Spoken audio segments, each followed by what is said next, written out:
autorisation mividy volamena manolotra anao ny Logité. L'ISNA est une université en ligne offrant une formation de qualité internationale. ISNA vous présente.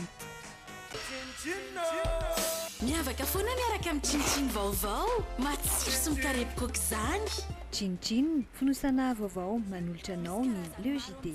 Oay, toalaza mangirana sy malefaka tsara ny volondry. Natura Sady manitra sy tanora lalandava koa indry a. Natura ihany ikia. Vokatra Natura manolotra ho anao ny Logité. Nettoie manolotra ho anao ny Logité. Nettoie, liquide vaisselle misy hanitra mandarine, citron, pêche miel ary pomme verte.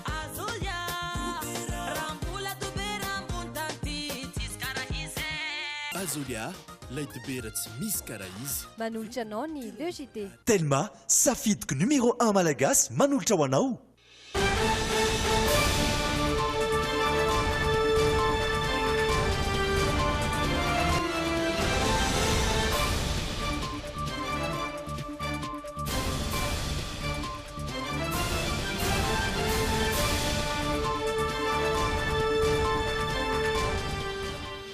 Miarabantsika tompoko lasy tompoko vavy amin'ity andro ny alarobia fa raiky amin'ny 30 ny volana oktobra ity andro farany ity volana ity izany sy manasanao naraka ny vaovao hatramin'ny farany ireto avy ny lohatem-baovaontsika hoany andra. Samy namoaka fanambarana nandiso sy nanameloka ny kabary fiantsinina mpitandro ny filamenana nataon'ny kandida Fanify Soerinay Vomaly ny ministry ny fitsarana sy ny filan-kevitra ambony ny mpitsara eto Madagasikara. Lavin'ny senina ny voamera-pirenena maleotena misahana ny fifidianana ny filazana fa misy ny bilita tokana efa ahitana marika sahady amin'izao fotoana izao. Andro ankalazana ny fetiny maty izany rapitso voalohan'ny volana novambra fotoana nateran'ireo fianakaviana voninkazo eny amin'ny fasana ho fahatsiarovana an'ireo havana efa nodimandry. Tontolon'ny fahasalamana kosa dia 420 isanjato hatreto ny tapavitrian'ireo ray aman-dreny mitondra ny zanany atao vaksiny fanefitry ny kotrotro raha ny eto Antananarivo renivohitra. Any ivelany nandraisan'ireo tsy mankasitraka azy tany Pittsburgh ny filoha amerikana Donald Trump tamin'ity androany ity ary nisy ny fihetsiketsehana nataon'ireo tsy mankasitraka ny filoha amerikana ireo. Ankasitrana indray ianao mampiatrano anay ato anatin'ny Logité indro asaina ianao anaraka hatramin'ny farany indray ny fotoanantsika androany. Tsika anaraka avetrany ireo vaovao songadina ho an'ity androany ity izay panteurna betsaka anatin'izany ny fampielezan-kevitra ho tanterahany candidat numéro 12. Vibrez au rythme des couleurs Orlac. Trouvez Orlac partout à Madagascar. Ny lokon'ny vaovao miaraka amin'ny Orlac.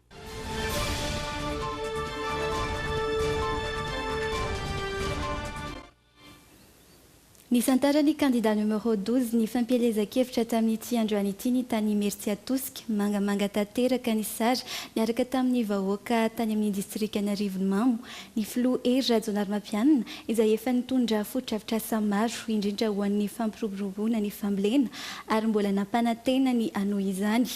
Ny filoha Hery Rajaonarimampianina ihany koa izay nitondra vahaolana maharitra ho an'ny vahoaka malagasy mba hananany fahaleovantena indrindra eo amin'ny sehatry ny fambolena.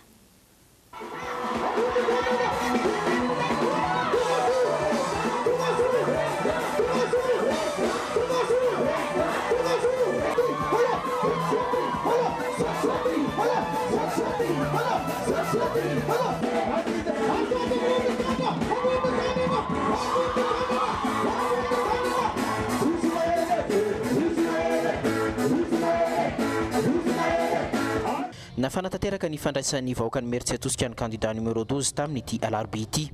Ireto vahoaka ireto izay efa niandry fatratra ny fahatongavan'ny filoha Hery Rajaonarimampianina teto amin'ity commune atao anatin'ny distrika ny Arivomamo ity.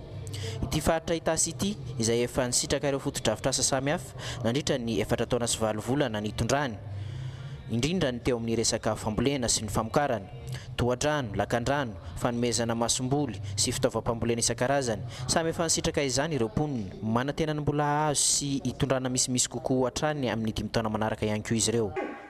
Zay tsy jambakony, zay tsy mareny, dia mino fa ny vahoaka ny Mertsiatosika tahaka izay ihany koa mahita ny zavatra rehetra vidy ianareo. Notonontononona ty adahoany ny barazy eto amin'ny faritra Itasy, ny université amin'ny faritra Itasy, bloc opératoire amin'ny faritra Itasy, ny atsimo, ny avaratra, ny andrefana, ny atsinany, feno zava-bita tompolasy tompovavy tsy mendrika te akabesany e. Ambarao aminay izay mahasamy laza, nandritra izay fitondrany izay, iza mba nieritreritra ny zana-bahoaka, ka hoe mba hanao recrutement ho an'ny fonctionnaire ho an'ny FRAM, milaza izay samy laza ka hoe navita napiditra FRAM 20 be zao, olo mpampianatra alefasy ny olakoraka nama, ambakambakaina ny vahoaka hoe vary moro, anana moro, voanjo moro, ataona inona kosa moro zany e, kosikely tena ny zavatra moro tsy mba tsara sa hoany, vitan'io andray matofilo io nanao an'izany raha nanao an'izany izy saingy zao, mitsinjo lavitra ny ray aman-drenitsika tompoko lasy tompoko vavy, omena varomora ianao androany rapitso de tapitra izay, fa inona ny nomeny anao, nomeny tohodrano ngeza be ianao, dia voatodraka ny tanimbary amin'ny hektara maro, dia rihinam-bary foana ianao mandritry ny taona, nomeny masongolo ianao, nomeny antonina ianao masongolo, ny zezika sisa itsonjovanao ny vody andromedika, ka zao filohantsika zao tompoko, tsy mijery ny anio ihany, tsy manatondraka an'io mananjara, ozy raly zay hoe aza mirobaroba ranona, sady zay. Tao anatin'ny famahana vahaolana teto amin'ny firenena, afaka nanolotra vahaolana teo eo ny tenako ny candidat numéro 12 Rajaonary Mampianina, saingy raina 2 andro ihany zany dia lany. Ny fitsinjovana no avy sy ny lavitrezaka no tanjona ka nanomezana ireo fitaovana sy fotodrafitra samaharitra ahafahana mamokatra itsinjovana any ampitso.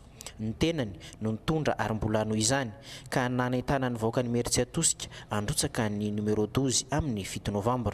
Famiasa isika ary morotoizantsika tompoko lasy vazy zany asa izany efa nambaraka teo eo amin'ny ampandrosoana ny farim-piainanao satria izay zava-dehibe ka ny angatahako aminao dia zao efa niaro ny asa isika efa niasa ny candidat-nareo tanina filoham-pirenena azy ka amin'ny fahafitony volana novambra ny angatahako aminao dia zao ny tolo-tanana avy aminao noho ny tanorazana zay iombonana tompoko lasy tompoko noho ny fampandrosoana zay iraisana tompoko lasy tompoko vavy noho ny finiavana zay tsy maintsy ampandroso ty fireneny tompoko lasy tompoko vavy zay ilaitsy tolo-tanana avy aminao le fitiavanao tanorazana no angatahako aminao ny fahafitony volana novambra ary raha hifidy anao dia tsotra ny teniko aminao misy candidat le numéro firy hoe misy candidat le numéro 12 efa niasa anao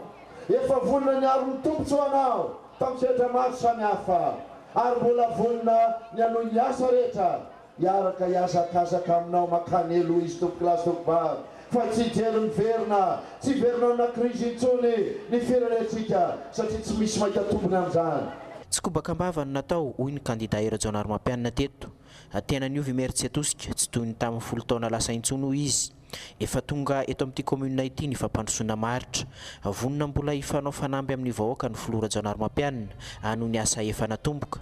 Amboarina ny lalana hisitraka rano fisotro madio ny vahoaka. Pandrosoantsika ity firenena ity efa voalaza teo ary tsy izany no tena tongavaka ety tantara aminao hoe inona ny asa vitako, inona ny asa fitondram-panjakana nandritra n'izay efa taona na 5 taona izay betsaka ireo tsy ho voatanisy eto ireo eo amin'ny lafiny ara-tsosialy dia amin'ny fampianarana sy ny fahasalamana ary any amin'ny toerana sasany nomena le vatsinankolana anampiana ny regny sy ny zaza eo any koa izay fotodrafitra azy eo amin'ny lafiny ara-toekarena tahaka ny fanaovana ireny lalana tetezana seranam-piaramanidina seranatsambo sy ny sisa sy ny sisa fa zay zava-dehibe mahakasika anao amin'ny ara-toekarena netiko tato amin'ny faritra Itasy district Anarivomamo dia nanaovana fanampiana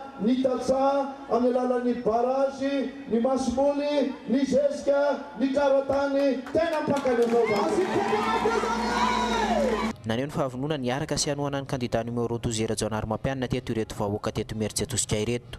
Tsy ny avy eto ihany fa nahatonga solotena ihany koa ireo avy amin'ny district Anarivomamo iray manontolo.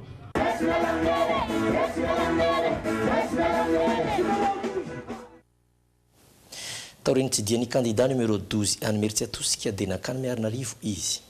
Tonga niresaka tamin'ny vahoaka ary nandresy lahatra azy ifidy ny candidat numéro 12 amin'ny 7 novambra ho avy izao tsy tokony ho sandaina vola ny safidy ho ny candidat Hery Rajaonarimampianina ary isany nanatrika izany fotoana izany teny an-toerana ihany koa Rinandre Malala sy Miss Razafinjatovo.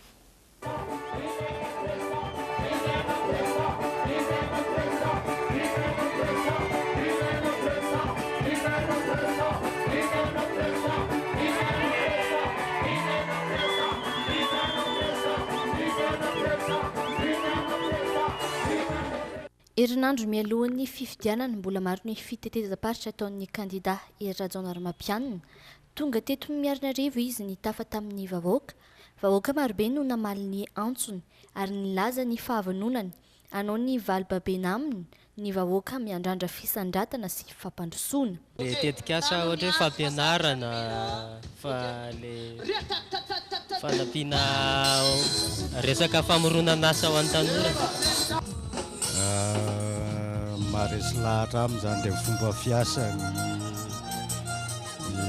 ana dia fahavinonana ifidy zany dia manohana ny numéro 12 foana. Maresy lahatra dia mbola tiako aloha ny asany hatramin'izao.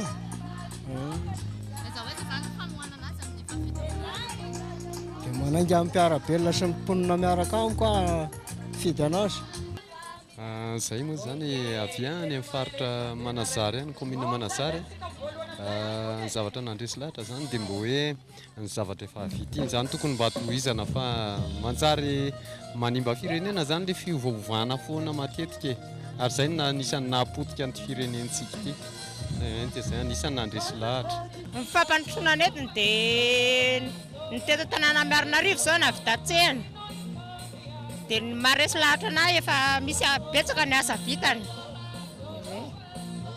Maheno zavy efa betsaka ny asa vitany na dia amin'ny anafaritra azy.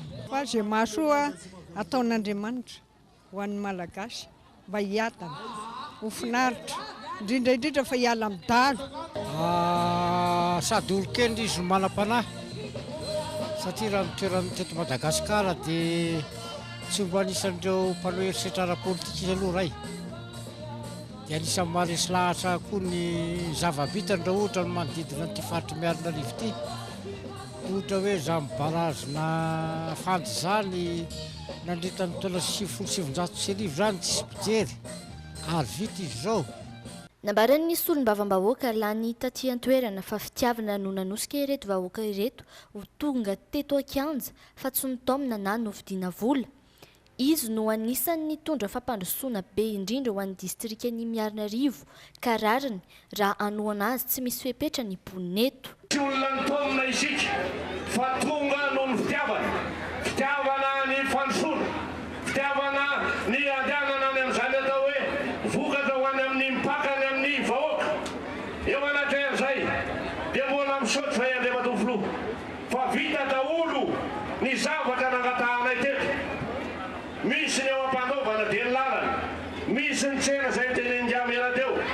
Ary eto dia mbola misaotra makasitaka makatelina fa ny rano izay nampijaly anay dia vao atomboka ao koa. Manoloana izany, mazava ny afatry ny candidat numéro 12 Hery Rajaonarimampianina fa tsy tokony hisy ny fifampiatsiana amin'ny tsy fitovian-kevitra, toe-tsaina tia fihavanana, tia filaminana ary mampanjaka ny fitoniana no tokony ananany tsirairay. Miantso ny olon-drehetra haneho ny safidiny malalaka ihany koa izy ka tsy ho voarebireby amin'ny vola na ho sandaina vola ny safidy amin'ny fafitony volana novambra izao. Anana didy lehibe matsenao amin'ny fafitony volana novambra.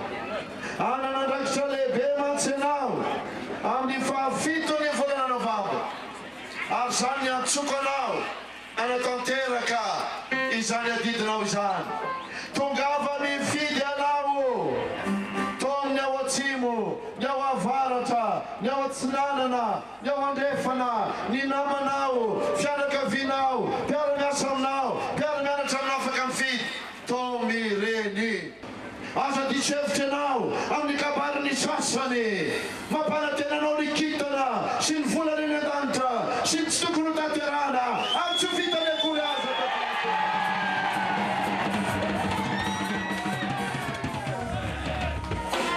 zavatra tanterantsika dia ny zavatra mifanaraka amin'ny soatoavitsika, mifanaraka amin'izay kolontsaintsika, mifanaraka amin'izay tena ilainao vahoaka, fa tsy zavatra taonina sary avy any ivelany, endrika avy any ivelany zay tsy mifanaraka akory amin'ny ilainao, tsy ilaintsika izany tompoklasy. no mafisina nandritry ny fitsidihana teto Miarinarivo ihany koa fa ny asa ihany no fanamby amin'ny fampandrosoana, tsy afa-misaraka ny fampandrosoana sy ny fandresena.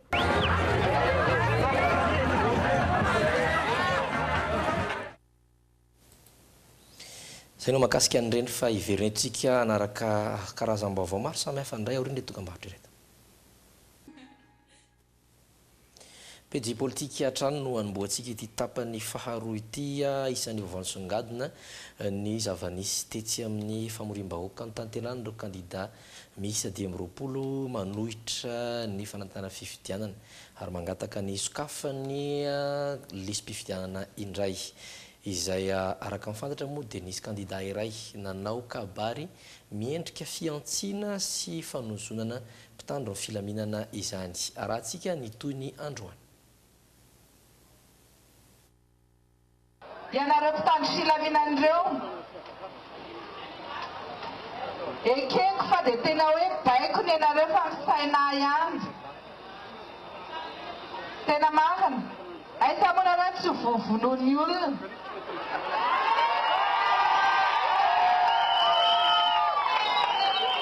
Saika nalahelo any nahitan'ireo polisy nitotan'ny olona moelon mampitehiteny tsara ho azy zay. Vavatsy amina fa mingavinganan'ireo polisy namony ainy tsy fanomezan-kasina an'ireo fianakavia maty, tsy mba mivita toy izany kosa tsy mendriky ny ompitsara ary tsy mendriky ny filoham-pirenena. Ireo ny raradraraka ny neriny Facebook maly minitra vitsy monja taorian'ny voan'ny kabary ny faniry Soherinaivo mpitsara izay izan'ireo mifaninona ny filoham-pirenena te tsy mahamasina. Tsy ny andro ilainy koa fa namoaka fanambarana minisitra ny fitsarana io marainio, fanambarana izay manameloka tanteraka ny fanambarana fiantsiana sy fanozonana mpitandro ny filaminana izay nataon'ny kandida faniry Soherinaivo izay sady voararany lalàna no manitsaketsaka ny sata mampitsara sy ny lampifidianana ary manamavo ny soatoavina maha-malagasy sy republikanina. No mafisy minisitra ny fitsarana ihany koa tamin'ity fanambarana ity fa tsy misy ambony lalàna ary nandraisana fepetra voalazany lalàna ho amin'izay mini mandika ny lalàna. Nanameloka iny kabary iny ihany koa ny filan-kevitra ambonin'ny mpitsara eto Madagasikara. Nomeloany CSM Mamarindranno tao anatin'ny fanambarana androany ny teny izay mifanohitra tanteraka amin'ny soatoavina malagasy sy ny zon'olombelona ary mandika ireo fitsipika radiontolojia mifeny mpitsara. Nandrangaranga fandraisana ndraikitra tandrify azy ho fampanajana lalàna manan-kery ny CSM. Ireo fanambarana roa ireo dia samy naneho fiaraha-miory amin'ireo manamanjo ary mbola vonina hanohy fiara-miasa eo amin'ireo mpitandro ny filaminana. Tetsy ankilany dia nao fanambarana fialantsiny tao amin'ny compte-ny Facebook ny kandida faniry Soherinaivo. Andrasana fatratra ny fepetra sazy izay ho ampiarin'ny filan-kevitra ambony mpitsara toy ny natao tao amin'ireo mpitsara izay tratra nandika ny soatoavina sy fitsipika ara-deontolojia mife azy ireo. Androamono nametraka fitorinana amin'ny fitsarana ambaratonga voalohany eto Antananarivo ny ministera ny filaminam-bahoaka manoloana anindry fanehoan-kevitra nataon'ny kandida faniry Soherinaivo ny talata 3 oktobra lasa teo.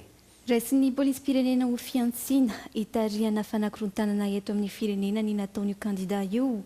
Sokajian'ny polisy-pirenena ho fandikana ny lalàna mifeny fifidianana ihany koa satria miantso fikomina sy fandrangitana mpitandro ny filaminana ary fanaovana tsinitsinina ny maha-olona ny mpitandro ny filaminana.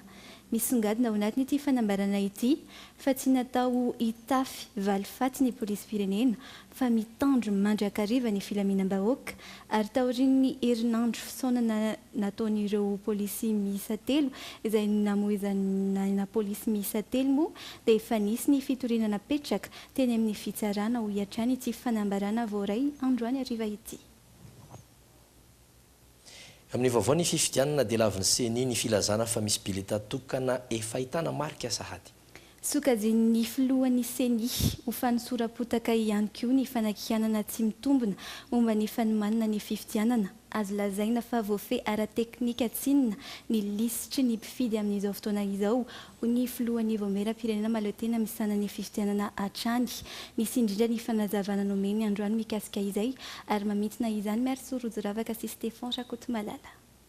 aotrafaingo 5 isanjato ny tsy fahatomombanana misy eo amin'ny lisym-pifidianana hoy ny filohan'ny seni androany na izany aza no amafisiny fa azo anatanterahana fifidianana ny toetry ny lisitry ny mpifidy amin'izao ary azo lazaina fa voafehy ara-teknika no azavain'ny seni fa efa naverina imbetsaka teny amin'ny fokotany ny lisym-pifidianana ahafahan'ny olom-pirenena manamarina ny anarany ho fiantohana ny mangarahara sambany ihany koa no nosokafana ho jereny rehetra ny lisym-pifidianana teto amintsika nandritra ny fandrafetana ny lisym-pifidianana nanao antsoavo ny seni amin'ny tokony andraisany be sy ny maro ny andraikiny manana didy goavana amin'izany ny fiarahamonina politika eo anatrehany lalàna manan-kery nanaja izany ve isika tsy misy eran'izao tontolo izao ny lisitra tonga lafatra na any amin'ny tany faran'izay mandroso any misy foana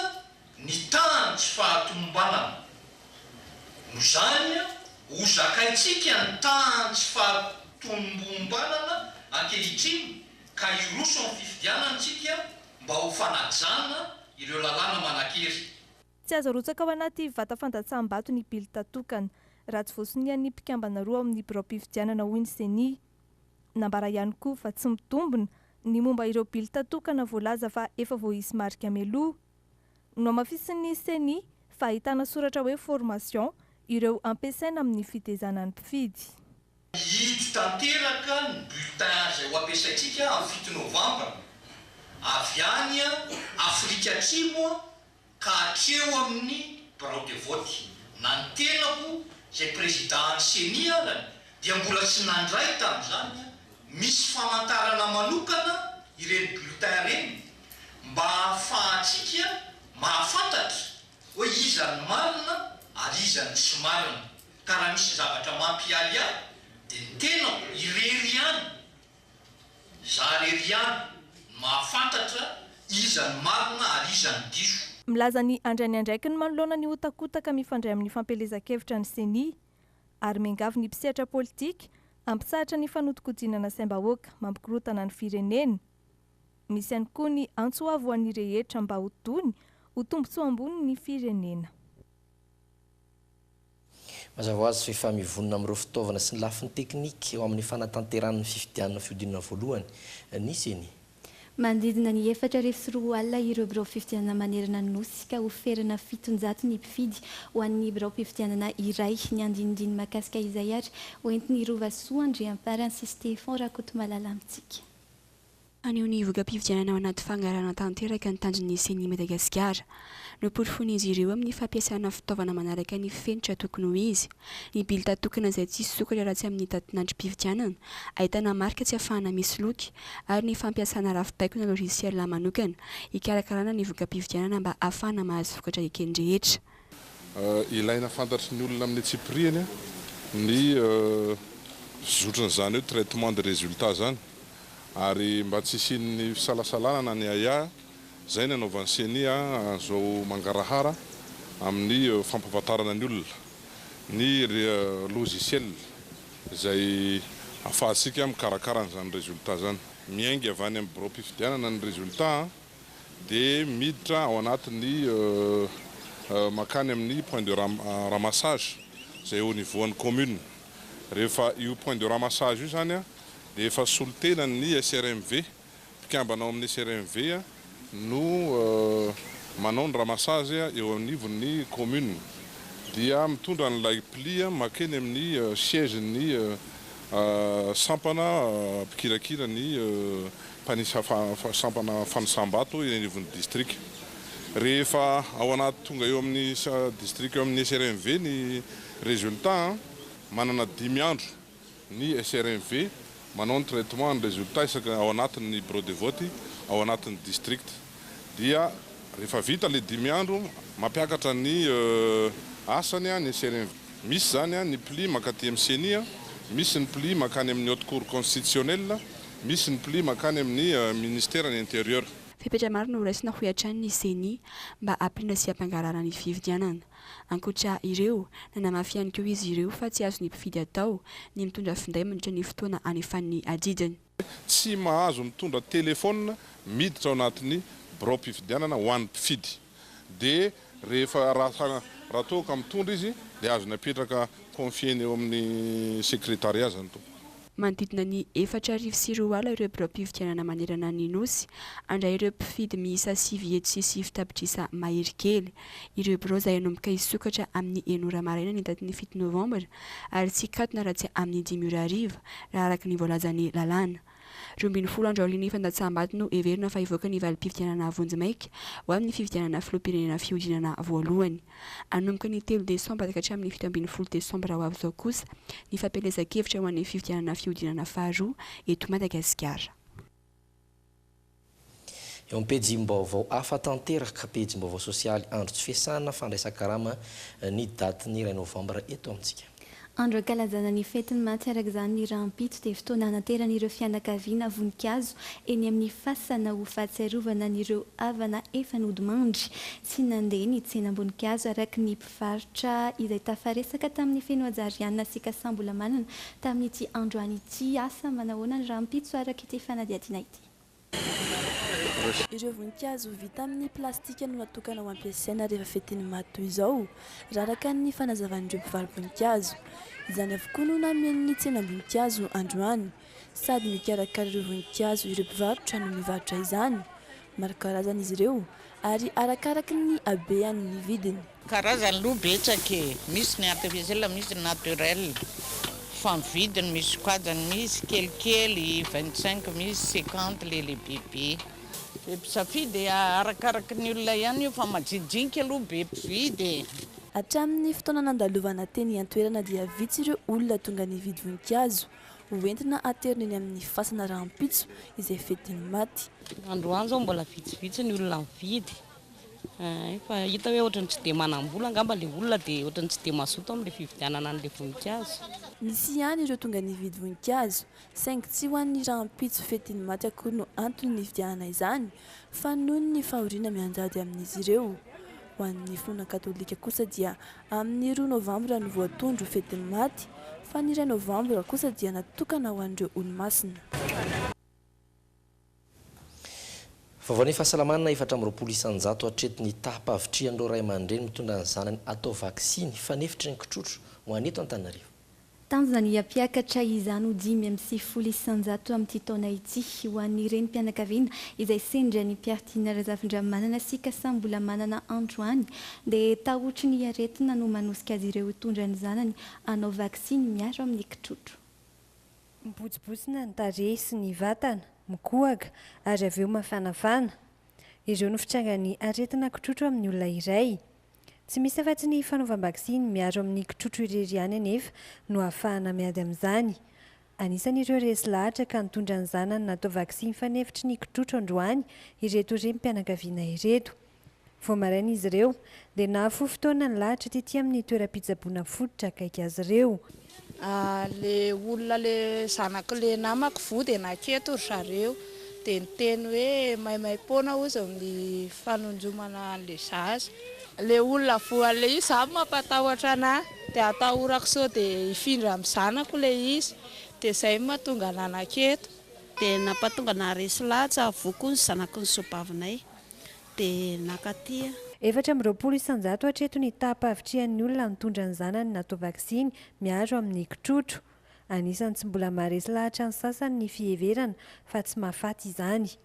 Tanjon'ny Ministeran'ny Fahasalamam-bahoaka azy ny ampiakatra izany ho 520 isanjato. Efa misy arak'izany ny paikady napetraky ny ministera mba ahafahana manatratra izay. Mety efa nieritreritra ny olona hoe ny zanakay tamin'ny 7 volana efa natao vaksiny ihany, tokony mbola atao ve izy zao dia ozy aminareo hoe amafiso ny vaksiny nda ho ataondray izy. Ataontsika vaksiny zany zanakitsika latsaka ny 5 taona. Nanomboka tamin'ity anio ity koa nefa dia efa nisy ilay ataontsika hoe site mobile sy ny site fixe moa zany. Ao anatin'ilay site mobile dia manantsika 100 toerana azo anaovana vaksiny ao anatin'ireo le distrika 4 voalazantsika teo. Dia manana site fixe atsika na le hoe topo-pahasalamana 770 manao vaksiny dia hoy izay hoe efa vonimbonina tsika rehetra amin'ilay fanaovam-vaksiny miantso ny rehetra izay mbola tsy navita vaksiny fanefitry ny kotrotro ny ministeran'ny fahasalamam-bahoaka na kely na lehibe mba hanantona eny amin'ny toeram-pitsaboana akaiky azy ireo. Ho any ivelany indray tsika anaraka ny vaovao maresaka iraisam-pirenena.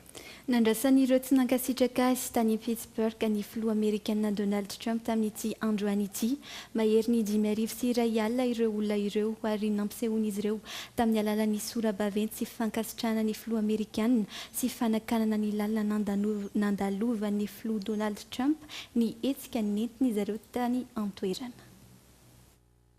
Efa fantatry ny filoha amerikanina Donald Trump fa maro ny olona tsy mankasitraka azy sy tsy tia azy ao Pittsburgh, tanàna iray any amin'ny fanjakany Pennsylvanie. Nambaran'ny filoha amerikanina tamin'ny mpanao gazety tany antoerana ihany anefa fa tsy andry ny tsidiana izany tanàna izany. Fitsidiana izay fanomezam-boninahitra sy fahatsiarovana ireo olona izay niara-mbony tamin'ny fanafiana antisemita izay isan'ny nahafatesan'olona miisa 12 tany États-Unis. Izy izay niaraka tamin'ny vadiny sy ny zanany vavy ary ny avinanto lainy. Rehefa vita ny fotoana dia efa betsaka ireo olona tsy mankasitraka ity filoha amerikanina ity tany antoerana efa niantra na niandry ny fandalovany.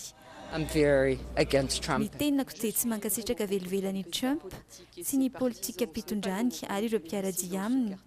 Tsy izao mihitsy ny fotoana tokony andalovany aty Pittsburgh. Ny filoha amerikanina izay voaroroy ho isany nandrangitra ny hery-akavanana tamin'ny alalan'ny fandraisam-pitenenana nataony. Izahay dia mangataka amin'ny filoha Trump mba ampitsahatra ny fiantsiny sy ny vavany mahery. Tsy mampilamina ny firenena mantsy izany. Raha ny hevitro dia vao maika tsy mampilamina ny tanàna misy anay ny fitsidian'ny filoha Donald Trump androany, vao maika aza manimbazimba ny fisaonan'ny tanàna izany, voatery nakatona mihitsy ny lalana sasany noho ny fiavian'ny filoha. Efa nanomboka omaly ny fandevenana ireo niarambona tamin'izany fanafiana antisemita ity talohan'izao nahatongavan'ny filoha Trump izao. Tsy ahivina fa misy 12 ireo olona namony ainy vokatra izany. Iato kely amina dokam-barotra indraytsika dia verina eto anaraka ireo tapany faharoa fanaraka tony eto amin'ilay JT toy izao. Zoe, isan'ireo andray anjara amin'ny fifanana bodybuilding natao an'i Thaïlande no vahintsika anatin'ny fandaharana portrait anatin'ny tapany faharoa. Mikasika ny challenge Feeling Stars izay amiompana tamin'ny fangalana sary mienjera miaraka amin'ireo fitaovana lafo vidy no arahantsika anatin'ny hafakely. Hojerentsika ihany koa ny ho ianao amin'ity androany ity izay niompana tamin'ny fanontaniana amin'ny resaka vola. Mbola miverina eto indray ary isika hawariana ireto dokam-barotra ireto.